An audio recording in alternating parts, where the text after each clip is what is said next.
அன்பிற்குரிய ரிஷபராசி நண்பர்களே, உங்கள் ஜோதிடர் ஸ்ரீராம் ஆதித்யாவினுடைய அன்பு வணக்கங்கள். இந்த மாதம் ரிஷபராசிக்கு சாதகமான கிரகங்கள் என்னென்ன? சூரியன் 4ஆம் இடத்துல, புதன் 4ஆம் இடத்துல, சந்திரன், சனி ஆகிய கிரகங்கள் உங்களுக்கு ரிஷபராசி நேயர்களுக்கு ரொம்ப சாதகமான கிரகங்களாக இந்த மாதம் இருக்கு. உங்களுடைய ராசிநாதன் 5ஆம் இடத்துலேருந்து சனியினுடைய பார்வை பெறார். என்னுடைய சொந்த ஊரில் போய் நான் ஜெயிக்கணும் அப்படின்னு நினச்சிங்கன்னா இந்த காலகட்டத்தில் வெற்றி பெறுவீங்க. தொழிலால், பணத்தால், கௌரவத்தால், அந்தஸ்தால் என்னுடைய சொந்த ஊரில் நான் வெற்றி பெற்று காட்ட வேண்டும் அப்படிங்கிற எண்ணம் உங்களுக்கு நீண்ட நாளாக இருந்ததுன்னா இது அதி அற்புதமான காலம். ஏன்னா 5th லார்ட் 4th கேந்திரத்தில் இருக்கார். அந்த மாதிரி ஒரு வெற்றியை தரக்கூடிய அற்புதமான நாள், அற்புதமான மாதம்.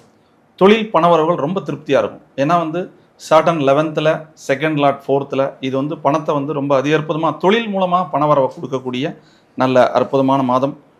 மனை, வீடு, வாகனம், புதிய வாகனம், ஒரு லக்ஸுரி வாகனம் வாங்கணும்னு நீண்ட நாளாக ரிஷபராசி நேயர்களுக்கு எண்ணங்கள் இருந்துன்னா இந்த காலகட்டத்தில் சாத்தியமாகும்.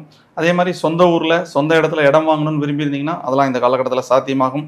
குழந்தை, மனைவி பேரில் சொத்து வாங்கக்கூடிய காலம். என்னுடைய பார்ட்னர் பேரில் நான் சொத்து வாங்கணும்னு நினச்சா இது ரைட் டைம்.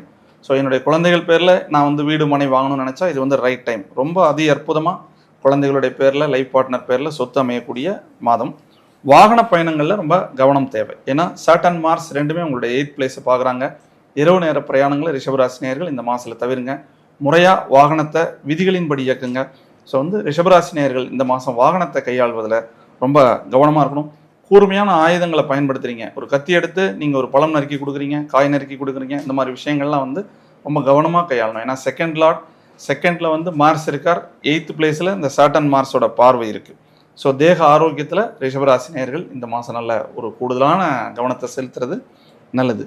விற்பனை செய்யக்கூடிய இடங்கள், எனக்கு ஒரு இடம் இருக்குது, நீண்ட நாளாக நான் விற்பனை பண்ணணும்னு நினைக்கிறேன், விற்பனை பண்ண முடியல அப்படின்ற எண்ணங்கள் இருந்துன்னா இந்த மாதம் ரொம்ப பிரமாதமாக அது விற்பனையாகி சிறப்பான ஒரு மாற்றத்தையும் முன்னேற்றத்தையும் கொடுக்கும்.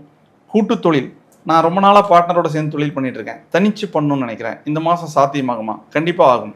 ஸோ கருத்து வேறுபாடு இல்லாமல் போய் பார்ட்னரோடு இருந்து தனித்து ஒரு தொழில் பண்ணக்கூடிய அதி அற்புதமான மாதம்.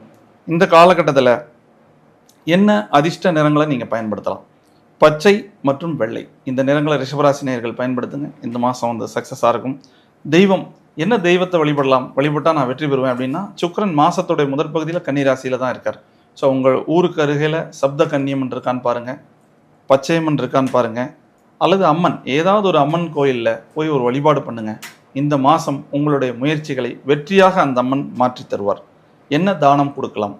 எங்கேயாவது அன்னதானம் நடக்கக்கூடிய இடங்களில் துவரை வாங்கி கொடுங்க. ஏன்னா செவ்வாய் 2ல் இருக்கார், 8 பார்க்குறார். ஸோ துவரை வாங்கி கொடுக்கறது மிகப்பெரிய தானமாக அமையும்.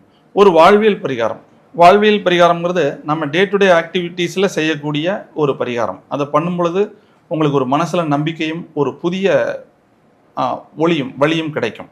ஸோ முக அழகை சரி செய்யுங்கள். இந்த மாதத்தில் நீங்கள் செய்ய வேண்டியது உங்களுடைய முக அழகை சரி செய்யுங்கள்.